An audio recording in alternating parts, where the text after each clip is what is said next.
Aeropress, brown. The first thing that I do when I struggle out of bed in the morning is make coffee. I'm a coffee addict and I don't have any shame about that, because as long as there is enough coffee to go around, I'm going to be okay. I have attempted almost every device that has been created for the brewing of coffee, from the very expensive to the simplest device you can imagine. I finally settled on the Aeropress about 5 years ago. It makes the perfect blend between a drip coffee and an espresso. I know day to day it will give me what I need. $29.95. Amazon.com. Polysciences Control Freak, brown. I love this thing. It's an induction cooktop, which uses magnetic fields to heat metal. So this cooker doesn't generate heat, it creates magnetic waves. The sensor on the bottom can actually sense how hot the pan itself is and regulates that energy accordingly. It can even sense how hot oil gets, so that you can fry something perfectly. It's like a magic genie. If you gave me a choice between a genie and my Control Freak, I would probably pick my Control Freak. I've only had it for a year, and it has gone from I may use this once to I am using it every day. There's even a carrying case so you can take it on the road. $1,799.95. Amazon.com. Pressure cooker, brown. I use a pressure cooker on an almost daily basis, so often that a lot of my cooking is defined by my ability to use that tool. Even though they've been around forever, I find people are still afraid of them. I use it to make a lot of stews, soups, and legumes. Everything breaks down and cooks so quickly it's insane. Something that would take 8 hours can be done in 45 minutes. I believe it's better for the flavor as well, versus cooking something for an incredible amount of time, like collard greens. They're basically time machines, like the TARDIS of the kitchen. $109.99. bedbuffetbeyond.com.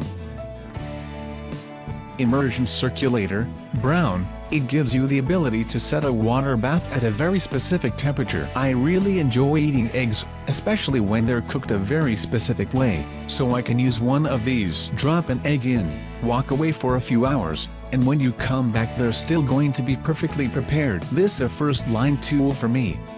$144.88. Amazon.com.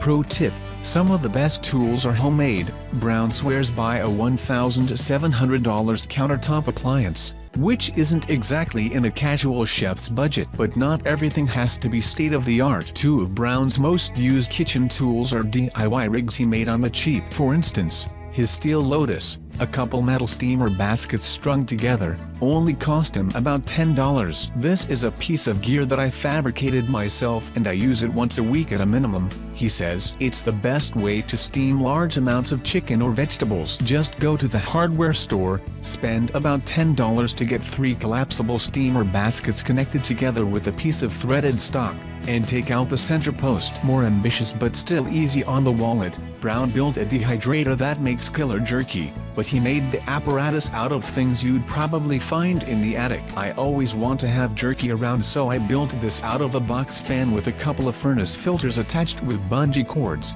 he says. I showed this piece off in one of the Good Eats episodes. It's still the most effective way to make jerky I know of, unless you want to buy a fancy $5,000 food dehydrator.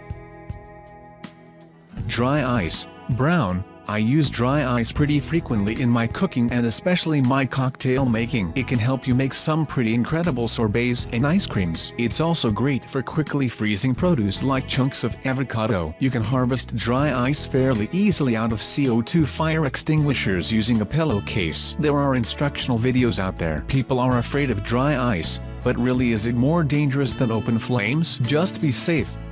Fire extinguisher for harvesting dry ice, $54.97. HomeDepot.com.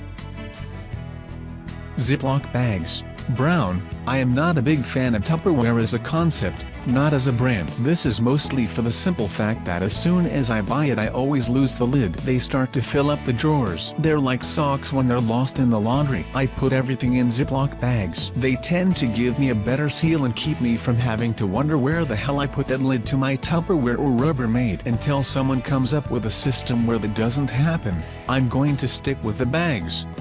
$9.99. Amazon.com. Thermometer.